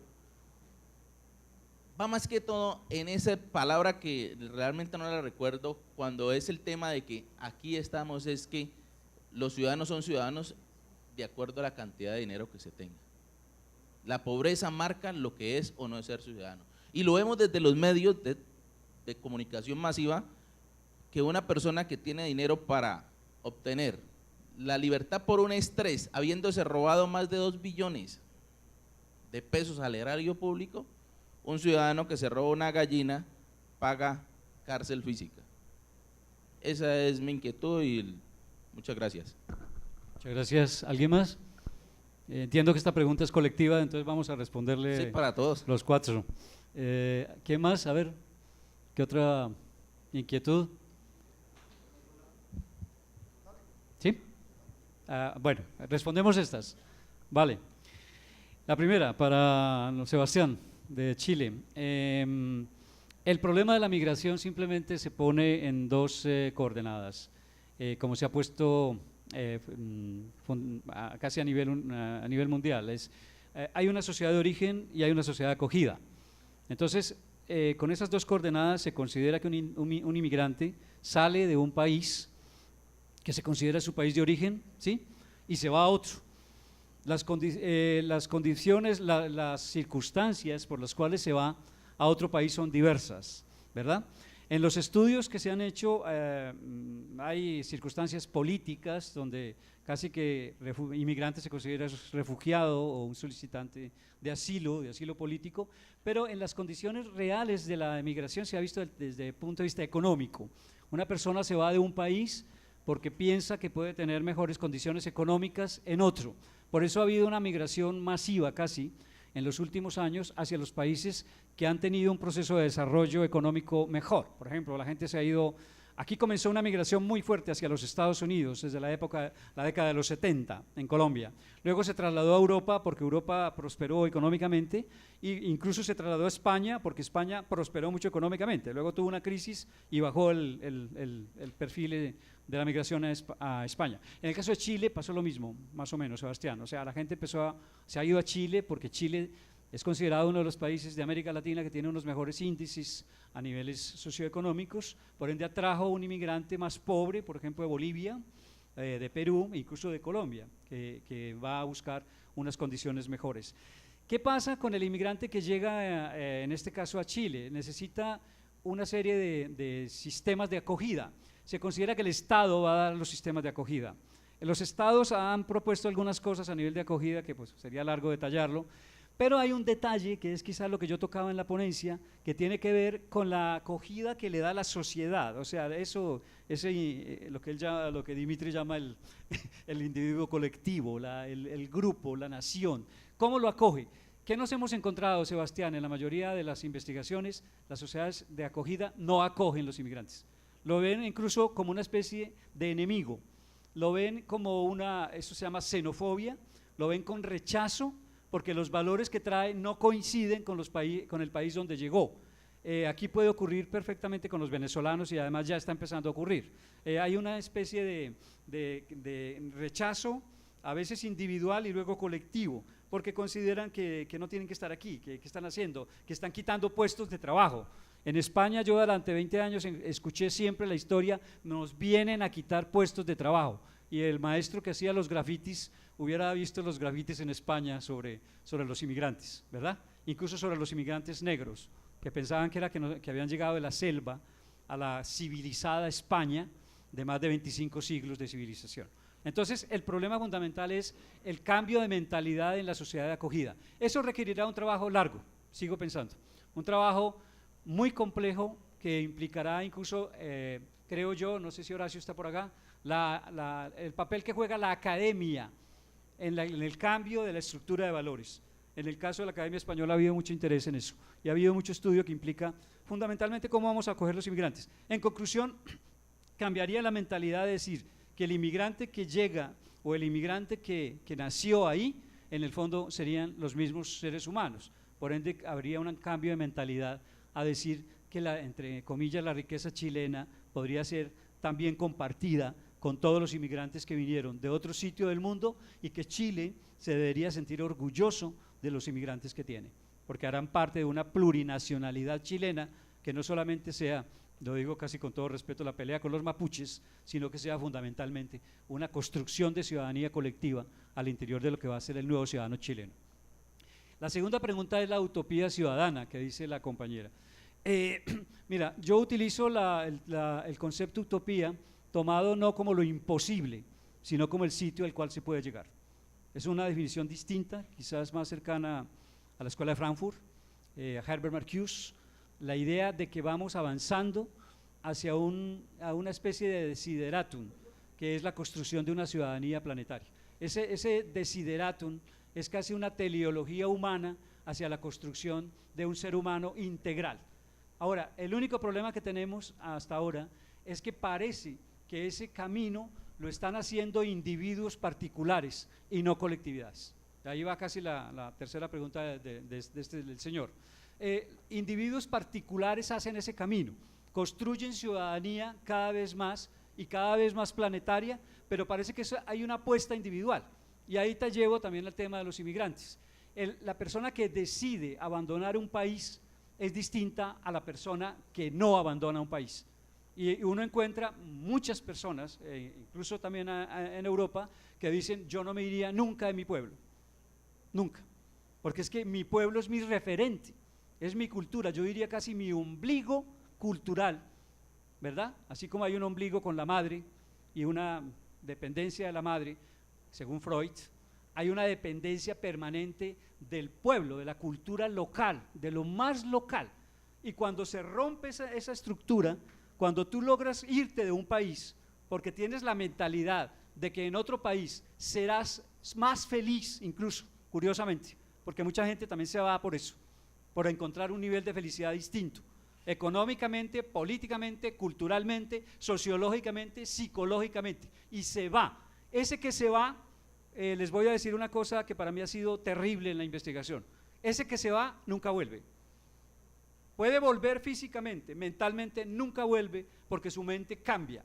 Por eso me encanta escuchar gente aquí que ha estudiado fuera y viene con otra mentalidad y dice: es que yo no soy el que me fui, el que me fui hace 30 años era otro, el que soy ahora soy otro, pasado por otras coordenadas. Y finalmente eso cambia tanto el discurso, que es muy distinto el discurso de una persona que se ha ido de un país, que ha estudiado en otro país, que ha vivido en otro país, a una persona que nunca ha salido de su país y menos ha salido de su pueblo, porque marca una estructura nacional, diríamos, mucho más corta, ¿verdad? En miras, ¿verdad?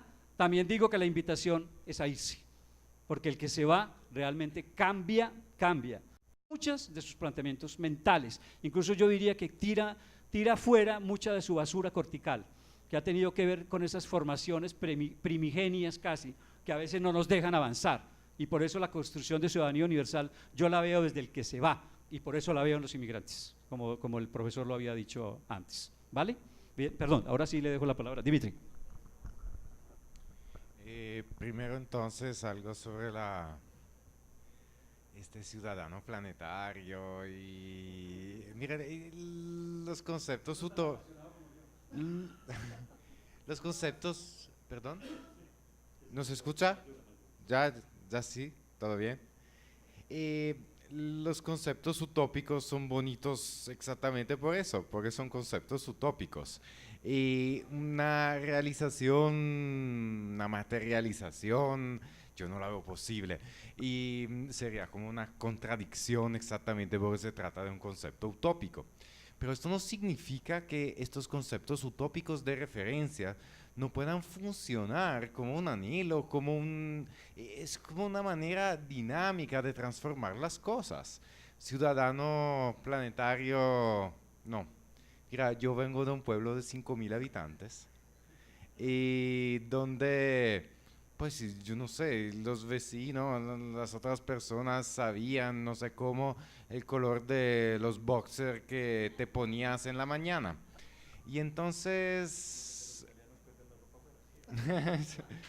la discriminación es constante. Vivimos en sociedades donde la discriminación es constante, es un hecho, es estructural.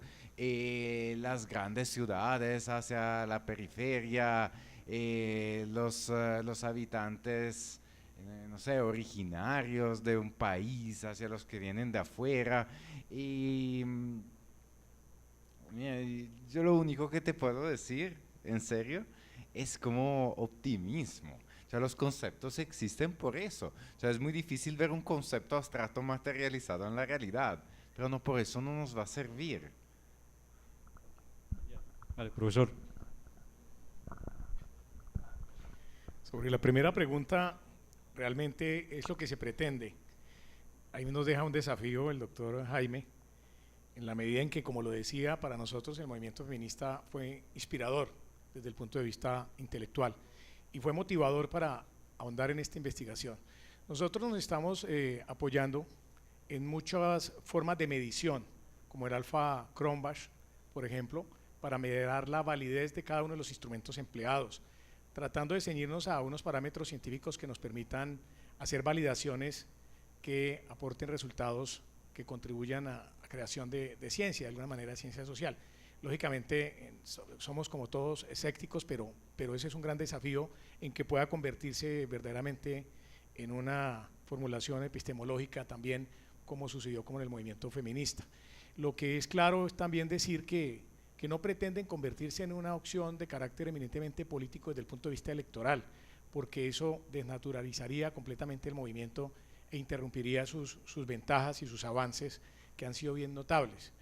Hay movimientos como por ejemplo el del derecho a la eutanasia, que ha sido reconocido por la Corte Constitucional, pero no tiene dolientes que tengan la capacidad de movilización. Este, en cambio, tiene cada vez mayores fuentes de apoyo y de construcción y diferentes escenarios en los cuales hace contribuciones notables en todos los aspectos. De manera que es un desafío realmente avanzar hacia lo que usted nos invita para tener una visión cada vez más científica sobre la problemática. El otro tema es muy importante. Yo creo que el ser humano siempre ha sido universal. Muchas veces le ha faltado formación o le ha faltado información. Hoy tenemos mayor acceso a la información y también mejores posibilidades de formación. Hoy pertenecemos a una aldea mucho más global. Lo que tenemos que, con el amigo de Miranda, tenemos es que apartarnos del pensamiento periférico. Nosotros en Colombia tenemos una mentalidad periférica, no rompemos los prejuicios y eso nos hace daño. Estamos todo el tiempo buscando pretextos.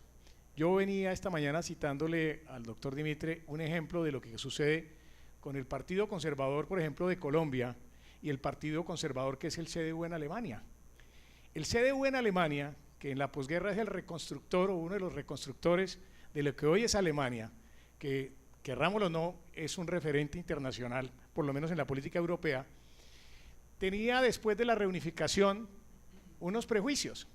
El CDU no quiere en sus cuadros directivos mujeres. El CDU no quiere en sus cuadros directivos luteranos. El CDU en sus cuadros directivos no quiere separados. No quiere personas que vengan de la antigua Alemania Oriental. Y resulta que la señora Angela Dorothea Merkel, que así se llama, ha sido 3 veces casada, es luterana y viene de Alemania Oriental y transformó a ese partido minoritario en un partido mayoritario con gran influencia internacional. Entonces fíjese, toda esa cantidad de cosas. Yo me he reunido con los Moderaten, que son los conservadores de Suecia. ¿Cómo es posible que el Partido Conservador en Colombia y el Partido Liberal sean homofóbicos? No lo pueden entender. Eso rompe cualquier principio filosófico y cualquier concepción del concepto de humanidad. ¿Cómo es posible que no reconozcan sus avances sociales? Eso no lo pueden entender, sin embargo se identifican que están en la misma línea de pensamiento. Entonces, lo que tenemos es que ir rompiendo un poco. Hoy ya tenemos mayores fuentes de información y mayores posibilidades de formación, y eso es lo que nos hará a nosotros, como lo dicen los principios de esta universidad, la ciencia, ¿cómo es que dice el eslogan? La ciencia nos hará libres, creo que es, la ciencia… el eslogan de la libre. Entonces, la ciencia nos hará libre. Entonces, esa es la invitación a que nosotros empecemos esos procesos individuales, esos procesos de integración, esos procesos de movilización, en el entendido en que en la medida que no se apaguen, van a tener muy buenos resultados. Muy bien, la ciencia nos hará libres desde los masones. Sí, porque era la concepción masónica, no se ríe, es verdad, era toda la concepción masónica ilustrada de que la ciencia realmente nos haría libres, no la religión. Yo no me quedo con la gana de preguntarle aquí al doctor una cosa frente a Donald Trump, que es un fenómeno curiosísimo, es un fenómeno de masas de los más interesantes que ha habido en los últimos tiempos, que entre comillas y con toda…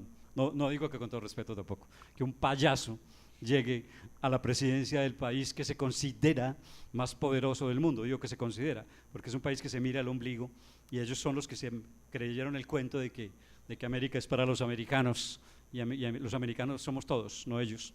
Ellos son parte de los americanos, pero que además de mirarse el ombligo, genera una política que es posible de lanzar este payaso, un populista, un demagogo y una personalidad tan escabrosa como Donald Trump, a la presidencia de uno de los países más importantes del mundo. Entonces digo que si usted en su investigación no ha visto que quizás esto es la decadencia más interesante de la política occidental contemporánea, el hecho de que el señor Trump haya llegado y está haciendo lo que está haciendo en los Estados Unidos en este momento.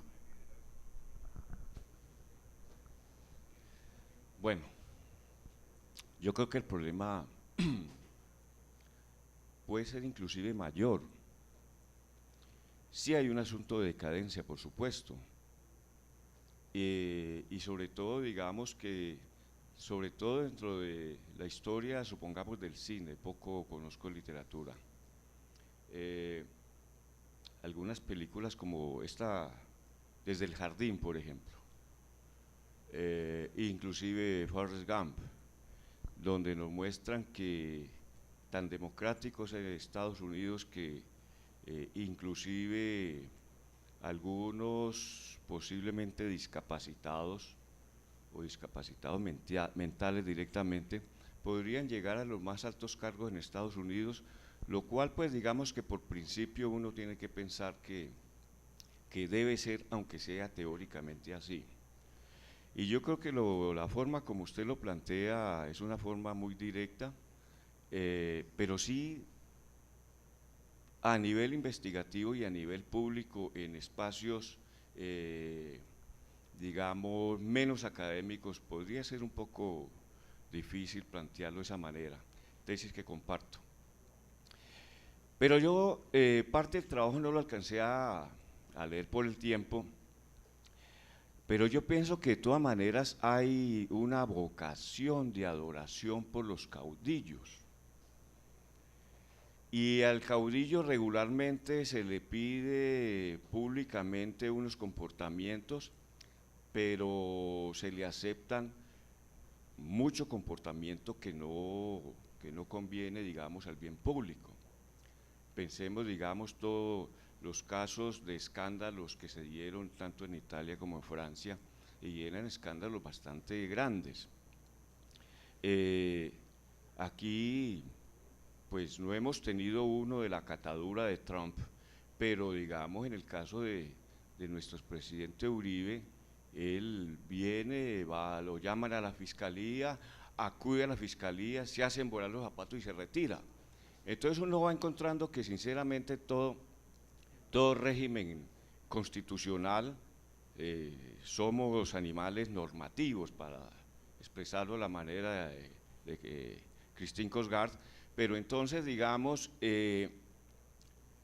son referentes obligados y estandarizados a unos niveles no solo de aspiraciones sino de realidades.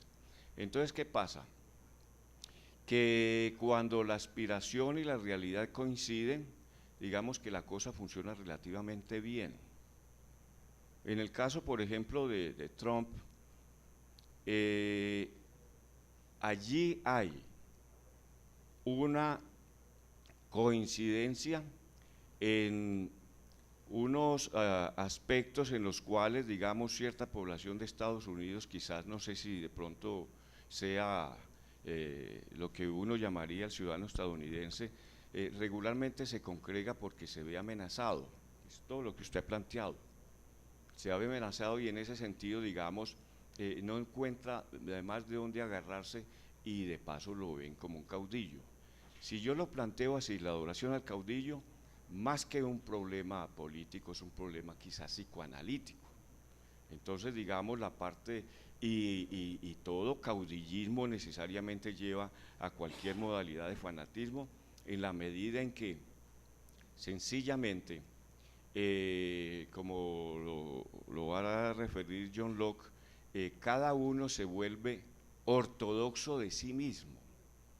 Es decir, todo lo que dice la persona, en este caso el caudillo, prácticamente se va convirtiendo en ley. Entonces el peligro es ese, no es solo político, sino mirar también, digamos, aquí se ha hablado tangencialmente, reeducarnos, considerar, mejor dicho, ver nuestras propias almas, pero entonces también vernos de las idioteces de las que somos capaces, de las perversiones de las que somos capaces, que finalmente también mueven este mundo.